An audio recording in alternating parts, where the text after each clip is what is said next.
dia fazemos escolhas, tomamos decisões, moldamos nossa vida.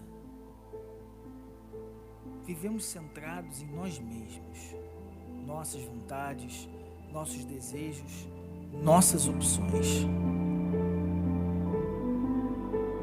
Estamos sempre em busca de um significado, como se a nossa própria vida precisasse ter um motivo, um propósito. No final das contas, acabamos questionando a nós mesmos e querendo novas chances, novas escolhas, novos caminhos. Ansiando por um horizonte promissor, buscamos felicidade e paz verdadeiras. E vemos que nada nesse mundo é capaz de mudar a nossa história. Mas e se fosse possível mudar tudo? E se existisse alguém que pudesse transformar a nossa vida completamente? Não apenas porque ele tem poder para isso, mas porque tudo no universo gira em torno dele.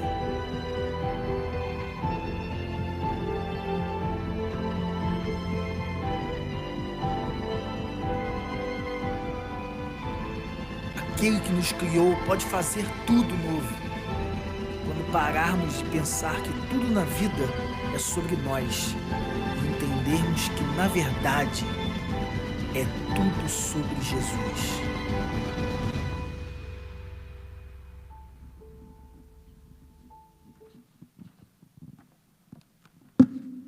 Essa é a nossa série que estamos estudando aqui, domingo após domingo, tudo sobre Jesus, uma exposição de Filipenses. Antes de começar até mesmo nosso estudo dessa noite, eu quero recomendar a você a prestar muita atenção, principalmente se você está inscrito no PG, vai fazer parte de algum pequeno grupo que começa essa semana. Nós vamos sempre conversar sobre as pregações de domingo. Então recomendo você que vai participar dos pequenos grupos aqui da Rede, dos PGs da Rede, a prestar atenção. Se quiser começar a trazer cadernos, bloquinhos para tomar nota durante o estudo, isso vai te ajudar bastante a conversar sobre isso, sobre aquilo que Deus falou no seu coração no tempo dos pequenos grupos ao longo da semana. Essa é a nossa série, tudo sobre Jesus. A ideia central é o que aconteceria se Jesus realmente fosse o centro da sua existência. O que aconteceria se realmente Deus tomasse conta da sua vida de maneira completa, dominando completamente os seus pensamentos, as suas ações, seus valores, sua ética, mudando completamente quem você é?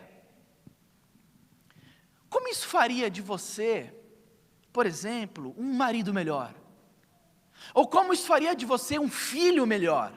Ou uma esposa melhor? Ou um empregado melhor? Ou um patrão, um empregador melhor? Ou até mesmo um membro de igreja melhor, enfim, um melhor discípulo de Jesus? Quais seriam as implicações de viver uma vida onde realmente Jesus é o centro? É por isso que nós estamos estudando Filipenses, porque nós queremos descobrir juntos aqui como igreja a centralidade de Cristo na vida de uma pessoa. Estamos estudando Filipenses para, de alguma forma, permitir que Deus, por meio do seu Espírito Santo, possa trabalhar em nós, dentro de nós, e nos ensine, e nos exorte, e nos corrija, e nos mostre o caminho do que é realmente viver uma vida onde tudo é sobre Jesus. Escolhemos estudar Filipenses. Esse tema, na verdade, surgiu a partir do estudo de Filipenses, porque compreendemos que Filipenses, de uma maneira geral, tem essa temática. Porque aqui em Filipenses, tanto o autor dessa carta, para você entender, diversos livros do Novo Testamento são cartas que alguns autores escreveram para algumas igrejas.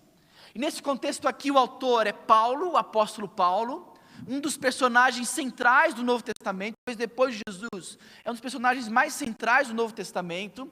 Ele escreve uma carta para uma igreja na cidade de Filipos, por isso os Filipenses. E é interessante que tanto Paulo quanto aquela igreja estavam no caminho, na direção de viver uma vida centrada em Jesus. Ambos estavam talvez trabalhando num processo de ser trabalhado por Deus, para que Jesus fosse o centro da existência deles, tanto de Paulo quanto dos filipenses.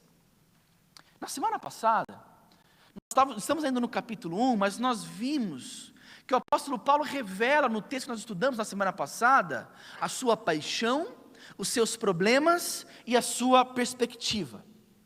Se fosse para resumir a semana passada numa frase só, poderíamos dizer então que a paixão de Paulo era Cristo e a sua mensagem, a mensagem do Evangelho. Isso era central na vida dele, e isso obviamente levou a problemas. Ele estava preso por causa da pregação do Evangelho, ele se encontrava preso em Roma. Não só isso, isso trouxe inimigos para ele. A gente viu até que pessoas querendo fazer mal para Paulo, isso trouxe problemas para ele, certo? Contudo, você percebe Paulo enxergando os seus problemas de uma perspectiva completamente diferente.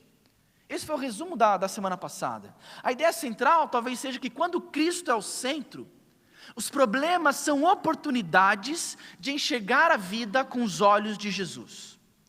Essa talvez é uma boa frase para resumir a semana passada. Quando Cristo é o centro da sua vida, da sua existência, os problemas que tem na vida são apenas oportunidades de você enxergar a vida com os olhos de Jesus. Tá bom? E hoje, obviamente, nós queremos continuar a passagem. Vamos então para Filipenses, capítulo 1, do verso 18 até o verso 26, o finalzinho do verso 18 até o verso 26, e obviamente olhar para essa passagem e ver o que Deus tem a nos ensinar sobre a centralidade de Cristo em nossas vidas, tá bom? Você pode acompanhar comigo na sua Bíblia aí, no seu aplicativo, ou até mesmo aqui no telão. A versão que nós usamos aqui na rede é a versão NVI, tá bom? Nova versão transformadora. Diz assim a parte final do versículo 18: de fato, continuarei a alegrar-me, pois sei que o que me aconteceu resultará em minha libertação, graças às orações de vocês e ao auxílio do Espírito de Jesus Cristo. Aguardo ansiosamente e espero que em nada serei envergonhado, ao contrário, com toda a determinação de sempre. Também agora Cristo será engrandecido em meu corpo, quer pela vida, quer pela morte. Porque para mim o viver é Cristo e o morrer é lucro. Caso continue vivendo no corpo, terei fruto do meu trabalho, e já não sei mais o que escolher. Estou pressionado dos dois lados. Desejo partir e estar com Cristo, o que é muito melhor. Contudo, é mais necessário, por causa de vocês, que eu permaneça no meu corpo. Convencido disso, eu sei que eu vou permanecer e continuar com todos vocês, para o seu progresso e alegria na fé, a fim de que, pela minha presença, outra vez a exultação de vocês em Cristo Jesus transborde por minha causa. Amém? Vamos orar? Senhor, nós lemos a Tua palavra, e aqui na rede nós cremos que ela, e somente ela, tem o poder de transformar vidas. Não são os meus pensamentos, não é o meu esboço, na verdade é o Senhor nos usando, tanto a minha vida aqui para falar, quanto a vida dos meus amigos e irmãos aqui, para escutarem a Tua voz. Eu oro então, Senhor, para que nada possa impedir o Teu agir no nosso meio nesse instante. Para que eu não atrapalhe o agir do Senhor, seja apenas usado por Ti. Para que aqueles que estão me ouvindo, meus amigos, meus irmãos, também não sejam distraídos, não sejam tirados a atenção por nada, pelo contrário, para que a atenção deles não seja outra. Para que o desejo deles não seja outro desejo, a não ser ouvir a Tua voz. E para que possamos juntos nesse instante, a começar por mim aqui na frente, para que juntos possamos ser transformados pela Tua voz, pela Tua palavra. Senhor, por favor, fala ao nosso coração. Em nome de Jesus que nós oramos, amém. Lembra daquele comercial do Pão de Açúcar? Que era um comercial com uma temática e que existiam vários tipos de música, vários tipos de comercial, vários tipos de comerciais, mas uma temática só. E a temática do comercial era: o que faz você feliz? Você lembra dessa temática, dessa pergunta? Lembra da musiquinha? Tinha musiquinha, né? O que faz você feliz? E tínhamos, não vou cantar aqui, vou dar esse show de horrores aqui para vocês não. Mas lembra do comercial do Pão de Açúcar? crianças brincando, casais enamorados, pessoas felizes, brincando na lama, brincando na chuva, gente feliz, fazendo compra no Pão de Açúcar, com preços altíssimos, mas feliz da vida, não era assim, né? O que faz você feliz, né? A busca pela felicidade, queridos, é algo constante do ser humano. Não são poucos os livros, os filmes, as músicas que abordam essa temática. Você pode pensar rapidamente aí num filme, num comercial, num livro que você leu, onde talvez a temática central é a busca pela felicidade. Quem aqui não quer ser feliz? E aí ele volta a lembrar do comercial, a pergunta talvez central seria: o que faz você feliz? Agora hoje, eu penso que nós vamos tratar de algo que seja ainda mais profundo do que essa felicidade que o mundo tem buscado. Porque talvez o que nós vamos tratar hoje aqui, do que Paulo fala aqui, é sobre alegria. Vamos falar hoje de alegria.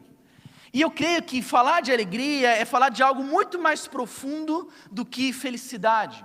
Eu creio até que há uma diferença entre alegria e felicidade, essa felicidade que o mundo tem buscado hoje atualmente. Porque é um quadrinho aqui para talvez mostrar alguma dessas diferenças. Eu penso que felicidade é um sentimento, enquanto alegria é uma escolha, é um ato de vontade. Felicidade é um sentimento de acordo com a situação, com as circunstâncias. Elas ocorrem de acordo com como as circunstâncias vão caminhando. Felicidade é algo completamente diferente. Alegria é algo completamente diferente, principalmente a alegria bíblica. Quando falamos sobre o que te faz feliz, a gente pode pensar talvez em qualquer coisa externa, como por exemplo um carro novo, um emprego novo, um aumento de salário, um amor correspondido. E eu creio que felicidade, ela sobe e desce de acordo com as circunstâncias. Talvez algo que te faz feliz hoje pode não te fazer tão feliz assim amanhã. Contudo, a alegria, ela é totalmente diferente. Porque a alegria, ela é desencadeada internamente. A alegria, ela é baseada no nosso relacionamento com Deus. Se felicidade foca em coisas e circunstâncias, a alegria bíblica, aqui nós vamos perceber hoje, ela é focada em verdades. Verdades que guiam o seu viver, verdades que guiam o seu pensamento. Verdades, por exemplo, como, olha, eu fui justificado pela fé, Deus me amou primeiro, Deus abriu os meus olhos, me fez enxergar não só o meu pecado, mas também a sua maravilhosa graça e amor. O meu nome está escrito no livro da vida, e nada pode me separar do amor de Deus. Essas verdades é que produzem uma alegria real e verdadeira na vida de uma pessoa. Se fosse para resumir, a felicidade tem a sua origem em eventos, pessoas e coisas. A alegria tem a sua fonte em Deus. Por isso a pergunta que vai nos orientar hoje, à luz desse texto aqui, porque o texto começa com Paulo exultando de alegria. Ele fala claramente no verso 18 que ele está feliz, alegre e vai continuar alegre. É o que ele usa a palavra que ele usa no verso 18 é essa. Eu estou alegre e vou continuar alegre. Então nos é importante perguntar, para refletirmos juntos hoje aqui, o que te faz não feliz, mas alegre? Qual era a fonte da alegria de Paulo, e para que essa seja a sua fonte também? E eu tenho certeza que essa passagem tem muito a nos ensinar. Eu quero ver hoje com vocês três razões da alegria de Paulo, três razões que explicam a fonte da alegria do apóstolo Paulo. Como que um cara preso, como que um cara com a sua liberdade cerceada consegue estar empolgante, jubilante e alegre? Como isso? Como explicar isso? Certamente as três razões dessa noite vão nos ajudar a entender um pouco da cabeça de Paulo, e que talvez Deus não quer trabalhar essas razões na sua mente, no seu coração, assim como certamente Ele quer trabalhar na minha mente e no meu coração. O que faz você alegre? O que faz de Paulo, o que fazia de Paulo verdadeiramente alegre? E aqui estão as três razões. A primeira delas, eu creio que a primeira razão é a confiança no pleno e perfeito plano do Senhor. Confiança no plano perfeito do Senhor. Leia comigo o verso 19 e 20. Diz assim o verso 18 ainda: de fato continuarei a alegrar-me, pois sei que o que me aconteceu resultará em minha libertação. graças às orações de vocês e ao auxílio do Espírito de Jesus Cristo. Aguardo ansiosamente e espero que em nada serei envergonhado. Ao contrário, com toda a determinação de sempre, também agora Cristo será engrandecido em meu corpo, quer pela vida, quer pela morte. Paulo inicia esse novo trecho da carta, queridos, não só reafirmando que ele estava alegre, como ia continuar alegre, como também relacionando a alegria dele à confiança que ele tinha no plano perfeito de Deus. Ele reconhece sim que ele estava preso, mas é interessante que mesmo preso, ele tinha plena convicção de que ele seria liberto.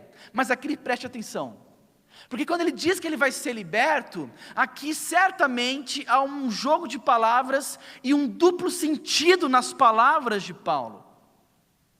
Por quê? Quando ele afirma que ele vai ser liberto, é óbvio que ele afirma em primeiro lugar uma perspectiva de ser liberto literalmente. Tá bom? Ele pensa que ele poderia ser liberto da prisão. Contudo, todo o contexto e a forma como Paulo escreveu aqui, ele está se referindo também a um outro tipo de libertação muito mais profunda, muito mais verdadeira. Paulo está se referindo aqui a uma possível referência à sua própria morte. É interessante esse texto porque a palavra que Paulo usa para ser liberto é a palavra usada no grego para salvação, ou seja, ele diz, olha, eu creio que a minha salvação vai chegar. Como assim? Paulo já não era salvo? A resposta sim e não. Sim, ele já era salvo por Jesus. Sim, ele já havia compreendido perfeitamente o Evangelho. Contudo, Paulo sabia que a salvação completa dele ainda iria chegar. A salvação completa, de estar completamente liberto desse mundo, dos nossos pecados, das nossas falhas, ela ainda iria acontecer de duas maneiras: ou Jesus voltava ou ele morria.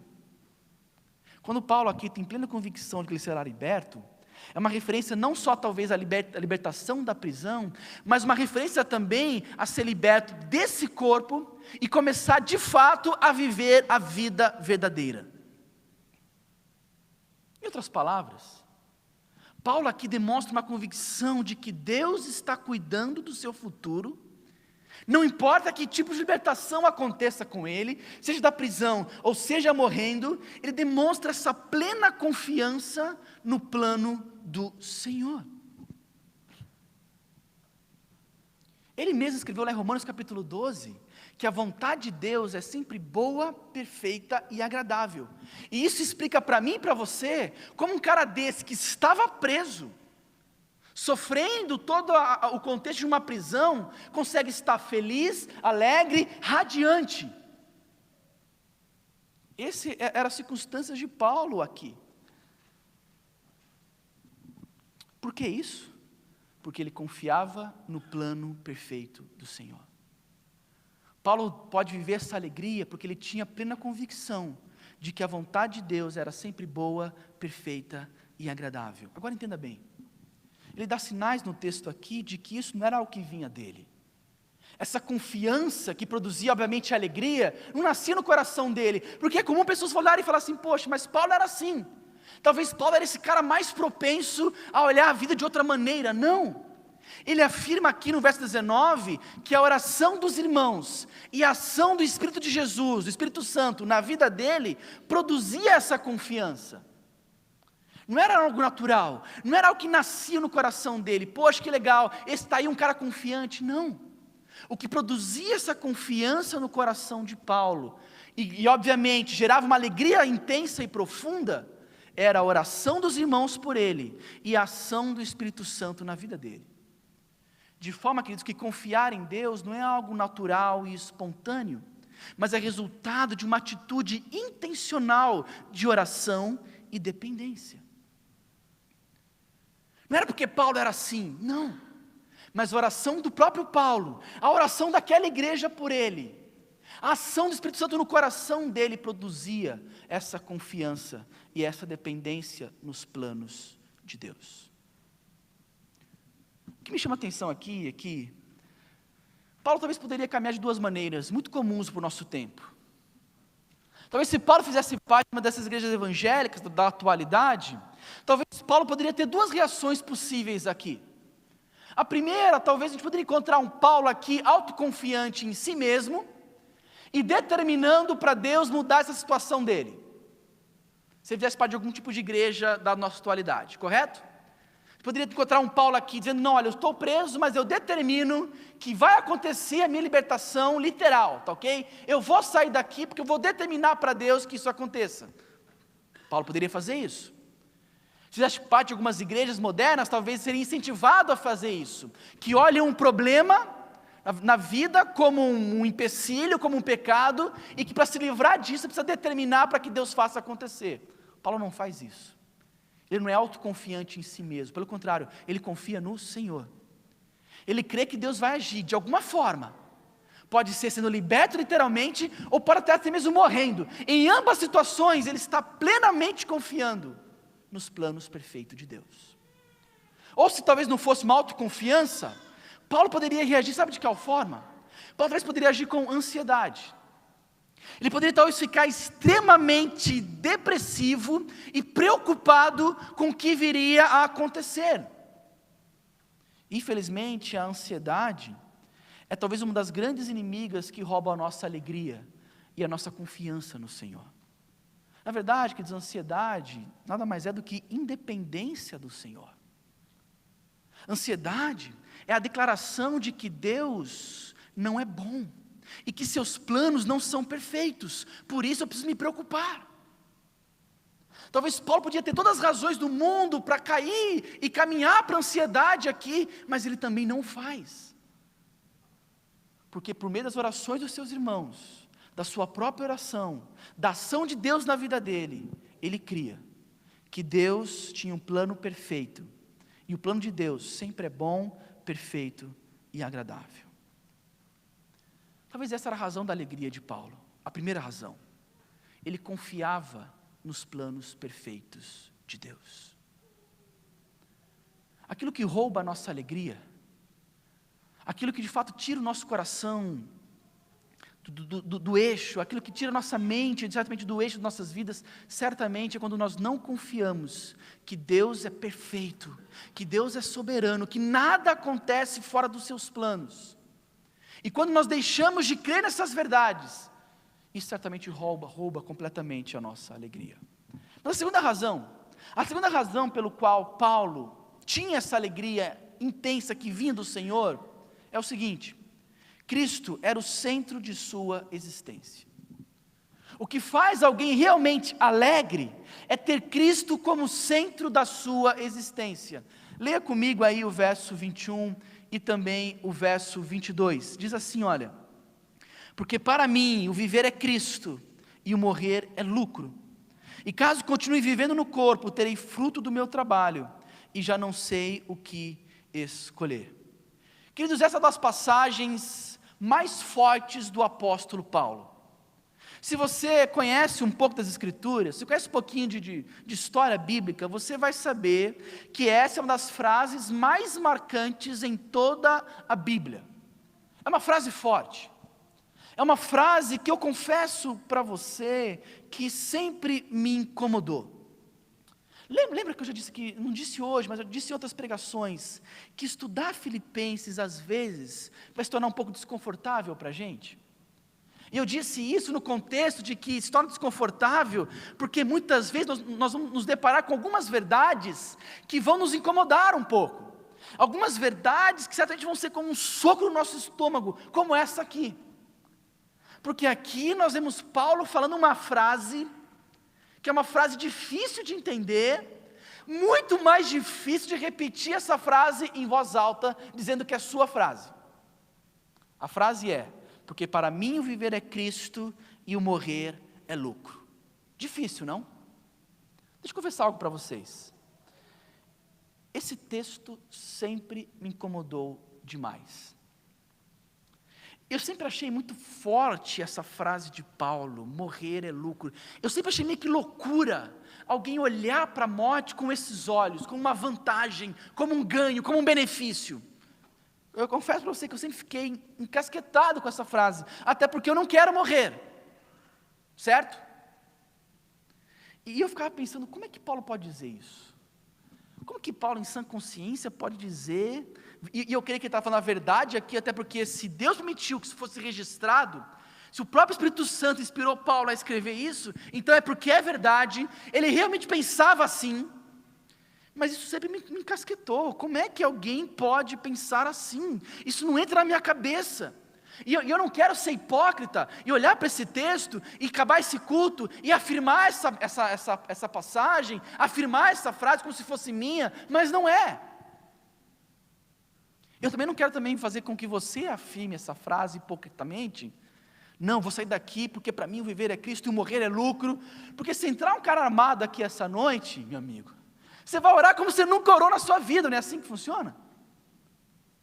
Na hora do aperto, Deus te livre, baixa na madeira aí, né? Deus te livre disso, mas na hora de um aperto, de um sequestro, de um assalto a mão armada, eu tenho certeza que você vai tremer na base, e você não vai alegremente, não, pode atirar, porque para mim viver é Cristo, morrer é lucro, atira, vai, atira, você não vai fazer isso. E isso me incomodava. Como que Paulo fala um negócio desse aqui? Mas sabe talvez por que eu não consegui entender essa passagem? E essa semana acho que eu fiquei um pouco mais próximo de compreender o que Paulo quer dizer aqui. Talvez porque eu focava sempre na parte errada do texto. A frase morrer é lucro me incomodava, e eu tinha dificuldade de entender o sentido dessa frase, até que eu comecei a estudar, por causa dessa série aqui, a primeira parte da frase, que é viver é Cristo. Paulo está alegre e profundamente animado, confiante em Deus com respeito ao seu futuro, e aqui em poucas palavras, ele resume sua vida toda. E sabe qual que é o resumo da vida de Paulo? Cristo. Nós falamos sobre isso semana passada, sobre a sua paixão. A palavra que viver é Cristo, que ele usa aqui, a palavra no grego é a palavra zal, ela traz a ideia não só do sentido de viver, respirar, mas traz a ideia de uma vida plena e completa. Cristo não era só o centro da existência de Paulo, como a fonte de uma existência completa. Paulo era plenamente satisfeito, plenamente completo, se é que isso existe, com a ideia de que Cristo reinava e comandava o seu viver. Não era somente um fanático, não era somente alguém bitolado e cego para a realidade do mundo e que focou em Cristo, não. Era alguém que estava não só inundado pela presença de Jesus, mas plenamente alegre e satisfeito com essa ideia. Por exemplo, pegue algo que você goste demais de fazer. Pegue algo que realmente te alegre, te dá felicidade, que alegra realmente o seu coração. Mas já para eu pensar que normalmente esses sentimentos eles são curtos, não são tão longos assim? Compre um carro novo. É gostoso o carro novo, né? Aquele cheirinho. Você conseguiu sentir aí? Conseguiu sentir? Está tão longe um carro novo assim? Esqueceu já como é que é o cheiro de carro novo? Eu já esqueci, mas vamos lá. Aquele cheirinho, tenta revirar na memória o cheiro de carro novo. É gostoso, não? Mas passa. Talvez o primeiro dia, aquela empolgação, não é assim? Limpa tudo, passa pano em tudo, caiu um pedacinho de sujeira, já lava o tapete do carro todo. O que acontece depois de um mês? Já não é mais assim.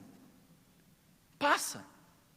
Aquela empolgação, aquela felicidade do momento, do carro novo, de comprei, de dar aquela primeira volta, passa passa um ano, passa 2 anos, acaba. Não é mais a mesma sensação. Parece-me que com Paulo, Cristo na vida dele, essa sensação jamais se acabava ou se perdia. O viver a Cristo aqui, ele coloca que ele era plenamente cheio e satisfeito com a presença de Jesus na sua vida. Ele era plenamente alegre em saber que Cristo era o centro da sua existência. É por isso que Paulo podia falar dessa forma sobre a morte, porque ele tinha uma visão correta sobre a vida. Ele racionalmente podia falar que morreria por Cristo, porque ele estava vivendo para Cristo. E ele estava vivendo de maneira tão intensa para Cristo, que os versos seguintes mostram isso claramente. A ideia aqui dessa passagem é que você só vai conseguir enxergar a morte como uma vantagem, se você passar a enxergar a Cristo como algo central na sua vida. Porque o dilema de Paulo, olha o verso 23, volta aí para o verso 23. Olha o que ele diz no verso 23, olha. Eu estou pressionado dos dois lados. Desejo partir e estar com Cristo, o que é muito melhor. O raciocínio de Paulo é mais ou menos esse, olha, Cristo é tão central para mim aqui, que na verdade a morte só vai aproximar ainda mais de quem? De Cristo. Eu estou tão pleno, Cristo me satisfaz de tal forma, que a morte para mim é o que me impede hoje, de ter mais de Cristo na minha vida. É por isso que ele conseguiu olhar dessa forma para a morte, por causa da sua vida. Paulo estava disposto a morrer por Jesus, porque ele estava disposto a viver por Jesus. É dessa forma que a gente começa a compreender essa passagem. Ele só consegue dizer que ele conseguiria encarar bem a morte por Cristo, porque ele encarava muito bem a vida por Cristo. E isso é essencial para a compreensão dessa forma. Queridos, de alguma forma, esses versos, ele nos propõe uma boa forma de medir a centralidade de Cristo na nossa vida. Sabe como? Talvez de uma forma como você nunca pensou. A forma como você lida com a possibilidade de morrer. A forma como você lida com a possibilidade de morte pode ser um bom indicativo sobre por quem ou pelo que você realmente tem vivido. Isso me fez pensar e me deixou em crise. Porque a forma como você encara, a forma como você teme ou não a possibilidade de morte, isso mostra por quem você, é um bom indicativo para mostrar por quem você tem vivido. Pense bem, se a sua existência for sobre você, se a sua existência for sobre qualquer outra coisa que não Cristo, a morte te causará pavor. Porque essa coisa que é central na sua vida hoje, não tem poder nenhum sobre o que acontece depois da morte. Se a sua existência é sobre você, é óbvio que a morte vai te causar pavor, porque você não tem a mínima ideia do que acontece no depois. Agora, se a sua existência for sobre Jesus, você pode encarar a morte de maneira completamente diferente. Porque esse Jesus que é o centro da sua vida, é o Jesus que também está do lado de lá, te esperando de braços abertos e preparando um lugar para você como Ele prometeu. É o Jesus que enfrentou a morte por você e venceu a morte por você. O único capaz de derrotar o aguilhão da morte foi Jesus Cristo. E se Ele for o centro da sua vida, a forma como você encara a possibilidade de morte é completamente diferente. Como Paulo está fazendo aqui. Então não me choca mais. Eu não sei se eu posso dizer esse verso ainda, eu não sei. Mas não me choca mais essas palavras de Paulo. Porque ele fala sobre a morte de acordo com aquilo que ele estava vivendo. E a existência dele era Cristo. A existência dele era Cristo. Essa semana, nós fomos impactados pela notícia do nosso grande irmão e pastor Billy Graham, que faleceu aos 99 anos de idade, não é mesmo? Um dos grandes homens de Deus do século passado, do século 20. Alguém extremamente usado por Deus para falar a grandes multidões, para pregar o evangelho para muitas e muitas pessoas, e faleceu essa semana com 99 anos de idade. E uma das frases do Billy Graham, que se eternizou ao longo da história, e foi muito ressaltada essa semana até mesmo, tem a ver com esse texto. Olha o que Billy Graham disse: algum dia você vai ouvir que Billy Graham está morto. Não acredite em nada disso. Eu estarei mais vivo do que estou agora. Eu apenas mudarei meu endereço. Eu irei à presença de Deus. Essa foi a frase de Billy Graham. Um homem que soube morrer. Sabe por quê? Porque ele sabia viver. Ele viveu para Cristo. O que faz você alegre? E eu te respondo: ter Cristo como centro da sua existência. Paulo tinha, Billy Graham tinha. Eu creio que Deus pode transformar isso em nós também. Terceiro e último ponto, queridos. Terceira razão da alegria de Paulo, eu entendo que era um completo senso de missão. Olha a partir do verso 24. Contudo, é mais necessário, por causa de vocês, que eu permaneça no corpo. Convencido disso, eu sei que vou permanecer e continuar com todos vocês para o seu progresso e alegria na fé, a fim de que pela minha presença, outra vez a exultação de vocês em Cristo Jesus transborde por minha causa. Aparentemente, Paulo estava num dilema aqui. Não era um dilema real, mas era talvez um dilema existencial. Ele fala da sua paixão por Cristo, ele afirma que Cristo era o centro da sua existência, ele afirma que morrer era uma vantagem, era um lucro, porque ele encontraria com Cristo. Por outro lado, ele tinha esse senso de missão, ainda aqui neste mundo. Então nós vemos aqui nesse texto, essa crise do apóstolo Paulo. Ele mesmo diz, olha, eu não sei o que escolher, eu estou em crise. Eu não sei se eu oro para Deus me libertar da prisão, ou para Deus me libertar desse corpo, me matar logo. É claro que Paulo, por estar preso, sabia que ele poderia, em qualquer momento, ser liberto, ser julgado por César, declarado inocente e ser liberto. Aliás, se você lê a prisão de Paulo nesse contexto aqui, em dado momento ele quase foi solto, para você ter uma ideia. Ele só não foi solto porque ele mesmo havia apelado para César. Então ele sabia que poderia resultar em sua libertação. Por outro lado, poderia haver um reviravolta em seu caso, uma jogada política. César talvez poderia prever o que outros imperadores à frente dele preveram, e enxergar já o cristianismo como uma ameaça, como aconteceu posteriormente com outros imperadores, e obviamente matar Paulo. Então ele não sabe nem por que orar, ele está nessa dúvida. Mas as suas palavras aqui deixam claro que ele tinha uma missão. Não só uma missão, mas ele tinha um senso de qual era a sua missão. E ele resume muito bem aqui, a minha missão é servir a Cristo nesse mundo. Ele deixa claro que a missão dele era fazer novos discípulos e cuidar desses novos discípulos. Olha o que diz o verso 25 aqui, olha, o verso 25 diz assim, olha, eu estou convencido de que eu devo permanecer e continuar com vocês para o quê? Para o progresso e alegria na fé de vocês. Ele tinha convicção de que ele não só ia plantar igrejas, formar novos discípulos, mas ele trabalhar na edificação desses novos discípulos, no progresso da fé desses novos discípulos. Para Paulo estava muito claro qual era a sua missão. É por isso que ele viajou o mundo conhecido, plantando igrejas, pregando o evangelho, formando novos discípulos e depois escrevendo para essas igrejas para ensiná-los, para exortá-los, para encorajá-los. Em outras palavras, para o quê? Como diz a palavra aqui, para fazer essas pessoas progredir na fé. Essa era a missão de Paulo.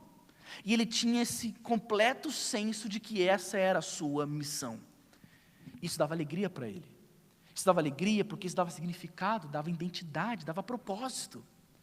Saber o que Deus quer de você traz alegria, porque traz significado quando você descobre a sua missão. Traz identidade quando você descobre a sua missão, aquilo que Deus quer de você. E quer saber? Sabe qual é a sua missão? Eu vou dizer para você qual é a sua missão. A mesma do apóstolo Paulo. Loucura pensar assim, não, mas é verdade. A minha missão, a sua missão não é outra, mas essa mesmo. É a mesma missão.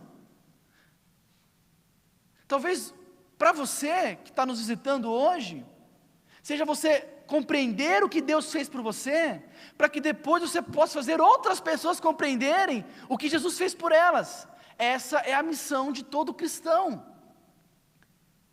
A ordem do ir de fazer discípulos em todas as nações, Mateus 28, a ordem de ir de pregar o evangelho a toda criatura, Marcos capítulo 16, é a mesma para todos nós. Não é para os discípulos, não é para os grandes apóstolos que já morreram, é para todos nós aqui. Querido, se você acha que Deus te colocou naquele escritório simplesmente para você ganhar dinheiro, e a resposta é não. Ele te colocou lá para você fazer discípulos, e de quebra Ele paga você ainda. É claro que você tem que trabalhar, é óbvio. É claro que você deve desempenhar a melhor função, é óbvio. É claro que você deve ser o melhor profissional na área que você atua, com certeza. Mas existe uma missão ainda muito mais nobre acima dessa, que é de fazer discípulos. Você acha que está naquela sala de aula somente para estudar aquela aula super bacana de química, que você adora, que é tão legal química, a gente adora química, matemática, você acha que é para isso que você está lá? Não!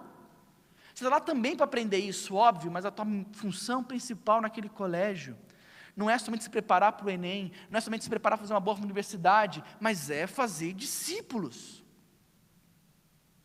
Você acha que está naquela sala de faculdade, universidade, somente para estudar aquele aula bacana de cálculo que você ama? Não! A tua função principal lá é fazer discípulos. É você ser usado por Deus enquanto você trabalha, enquanto você estuda. É você ser inundado pelo Evangelho de tal forma que fique fácil para você transbordar e comunicar do Evangelho para outras pessoas. Todos nós temos uma missão. Quer ver? Deixa eu dar um exemplo para vocês. Eu citei aqui o Billy Graham, certo? Que certamente nos marcou bastante a sua história, o seu testemunho. Billy Graham, ele foi um dos maiores evangelistas da história. Talvez ele seja o homem na história a pregar para o maior número de pessoas o Evangelho de Cristo Jesus. O ministério dele teve um alcance inimaginável. A quantidade de pessoas que ouviram e que responderam em fé à pregação do Evangelho por meio de Billy Graham. Ele certamente foi o maior pregador do Evangelho do século XX, do século passado, mas acredita-se que talvez seja um dos maiores da história no sentido de alcance. Eu tenho até, acho que uma charge dele, bem legal que eu vi hoje, bem interessante, né, de Billy Graham prestes a entrar no céu, e aqui diz que milhões de pessoas estão esperando para agradecê-lo. É bem legal e que mostra um pouco do ministério desse homem de Deus, que foi usado certamente por Deus, muito usado por Deus. E a gente olha para isso e fala assim, poxa, que legal, né? Que bacana que esse cara foi usado por Deus, e de fato ele foi. Mas quer saber quem Deus não usou o Billy Graham para alcançar? Porque a gente sabe que Deus usou ele para alcançar muita gente. Mas tem muita gente que Deus quer alcançar, que Ele não vai usar Billy Graham mais. Sabe quem Deus vai usar? Você. Talvez os seus colegas de trabalho, os seus colegas da escola, da faculdade, as pessoas que passam por o seu consultório, as pessoas que passam por o seu escritório, certamente não virão o Evangelho por meio de Billy Graham mais. Talvez dificilmente irão entrar na internet e assistir uma pregação de Billy Graham, ou de Timothy Keller, ou de Carson, ou de qualquer outro pastor, não. Certamente Deus vai querer usar você para esse fim. É muito legal ver aqueles missionários que abrem mão de tudo e vão lá para o norte da África, sabe lá da onde, pregar o Evangelho, abandonam tudo aqui, vão para lá, e isso é marcante, isso é muito legal, óbvio. Mas esse cara de Deus, embora seja muito usado por Deus lá, com histórias maravilhosas do campo missionário, que impactam a gente, é verdade, mas esses caras talvez nunca vão ser usados por Deus para alcançar a pessoa que trabalha do seu lado. Para essas, Deus escolheu você. Deus te deu essa missão para você. É por isso que Paulo, Billy Graham e você têm algo em comum. A mesma missão. Sim, formas diferentes, é verdade. Sim, maneiras de se entregar a essa missão de intensidades diferentes, com certeza. Mas é o mesmo Evangelho que alcançou, que transformou Paulo, e que Paulo pregava, é o mesmo Evangelho que te transformou, que te alcançou e que te transformou, e que você deve pregar. Até porque o mesmo Espírito que estava sobre Paulo, sobre Billy Graham, está também sobre você. Você crê nisso? Esse era o motivo da alegria de Paulo. Paulo estava alegre, plenamente alegre, e essa alegria veio do Senhor. Primeiro, porque ele confiava no plano perfeito do Senhor.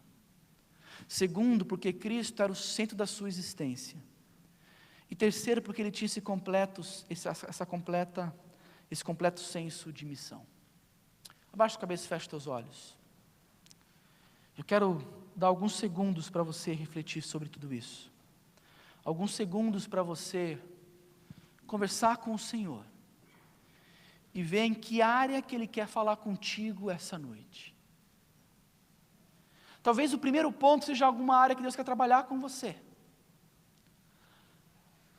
Talvez você ande ansioso, preocupado, não crendo que Deus está no controle da sua vida. Isso tem roubado a sua alegria. Isso tem roubado a sua esperança. Talvez você está extremamente preocupado, ansioso com algo que está por vir, por acontecer. De alguma forma Deus pode essa noite falar ao seu coração de que Ele está no controle. E que Ele é um Pai amoroso. E que a vontade dEle é sempre boa, perfeita e agradável, ainda que você não compreenda. Talvez Deus essa noite está chamando você a dar um passo de fé e encontrar a verdadeira alegria ao confiar plenamente no Senhor. Eu creio que Deus pode falar com a sua igreja hoje, nos desafiando a olhar para a vida de Paulo e ver a forma como Paulo tinha Cristo como centro da sua existência.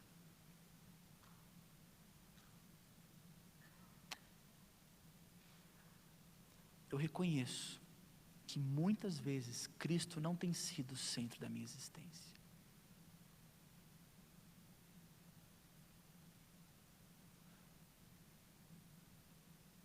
Talvez a forma como você lida com a possibilidade de morte ou com o medo de morrer pode ser um bom indicativo sobre por quem você tem vivido. Por quem você tem vivido. Se não for Cristo, algo vai ocupar esse lugar. E o que é? O que tem sido? Saiba que esse algo jamais vai ser capaz de te preencher completamente. Somente Cristo é. Paulo só pôde dizer que o morrer era lucro, porque ele estava inundado, plenamente completo pela presença de Jesus em sua vida. Cristo era o centro da existência dele. Cristo precisa ser o centro da nossa existência. O que dava alegria a Paulo era saber da sua missão. Ele tinha um completo senso da sua missão, do seu chamado. E talvez Deus queira despertar isso em você essa noite. Talvez Deus queira te usar para que o Evangelho de Jesus possa inundar cada vez mais o seu coração e para que você possa estar exalando essa mensagem para outras pessoas. Para que você possa estar tão repleto da mensagem do Evangelho em seu coração que você não consegue guardar para si. Talvez Deus quer usar a sua vida para alcançar pessoas, para transformar histórias. Assim como Ele usou Paulo, assim como Ele usou Billy Graham, assim como Ele usou tantos homens do passado, Ele vai usar você, porque é sempre o poder dEle. Não é a sua capacidade, não é a minha, não é a nossa eloquência, mas é o Senhor em nós. O Evangelho que transformou Paulo é o mesmo Evangelho que pode transformar a sua vida. O Evangelho que Billy Graham pregava é o mesmo Evangelho que você pode pregar. E os resultados não dependem de você, os resultados vêm do Senhor. Porque o Espírito que estava sobre Paulo, sobre Billy Graham, sobre tantos homens de Deus, é o mesmo Espírito que está sobre você essa noite. Talvez você precise recuperar a sua alegria em servir. Recuperar a sua alegria em saber para que você foi chamado. Senhor, por favor, fala com a tua igreja. Nós precisamos de mais do Senhor.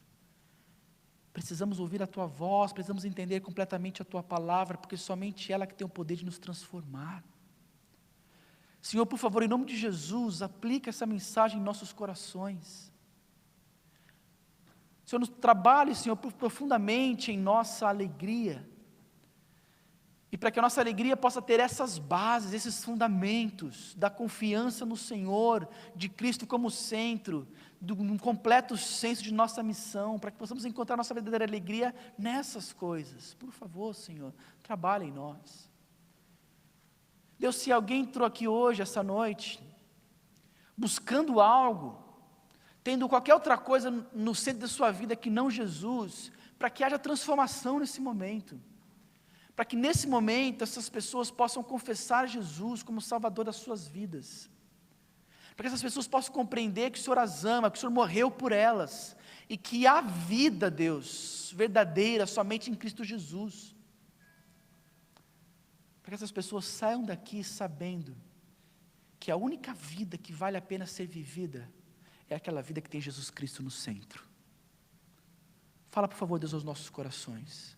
Aplica, por favor, essa palavra, Deus, em nossa mente. E para que isso possa produzir frutos para a Tua igreja e para o Teu reino aqui nesse lugar. Para que esse senso da nossa missão possa impactar pessoas ao nosso redor, possa impactar a nossa cidade. Porque cremos que o Senhor já está trabalhando na cidade, a missão é do Senhor. O Senhor nos convida a trabalhar contigo, Deus, a cooperar com a Tua missão. Nos usa, Deus, por favor, para a glória do Senhor. Em nome de Jesus que nós oramos. Amém.